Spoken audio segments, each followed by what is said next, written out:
Daily. Taste the Daily. Madurai Cholavandan ரயில் நிலையத்தில் petrol ஏற்றி வந்த சரக்கு ரயிலிலிருந்து திடீரென பெட்ரோல் கசிவு ஏற்பட்டதால் பரபரப்பு நிலவிய நிலையில் ONGC பணியாளர்கள் கசிவை சரி செய்தனர். இதுகுறித்த கூடுதல் விவரங்களோடு இணைகிறார் செய்தியாளர் குமார். அவரிடம் பேசலாம். வணக்கம் குமார், விவரங்கள்.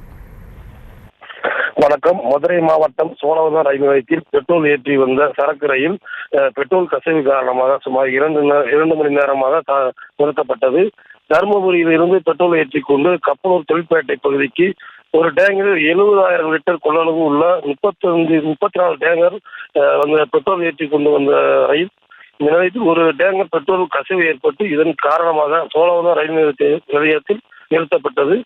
ரயில்வே அதிகாரிகள் முன்கூட்டியே கசிவை பார்த்தால் பெரும் அசம்பாவிதம் தவிர்க்கப்பட்டது. பின்பு சோழவந்தான் ரயில்வே துறையினர் தீயணைப்பு துறையினருக்கு தகவல் தெரிவிக்கப்பட்டு மேலும் ONG பணியாளர்கள் வரவழைக்கப்பட்டு பெட்ரோல் கசிவு சரி செய்யப்பட்டது. பின்னர் சரி செய்யப்பட்ட சரக்கு ரயில் திருமங்கலம் அருகே கப்பல் தொழிற்பேட்டைக்கு அனுப்பி வைக்கப்பட்டது.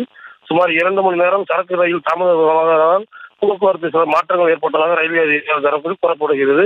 சோழவந்தான் ரயில் நிலையத்தில் பெட்ரோல் கசிவு காரணமாக பெட்ரோல் ஏற்றி வந்த சரக்கு ரயில் 2 மணி நேரம் தாமதமாக சென்றதால் அந்த பகுதியில் சிறிதளவு பரபரப்பு ஏற்பட்டுள்ளது என்பது குறிப்பிடத்தக்கது. விவரங்களுக்கு நன்றி குமார். Taste the Daily.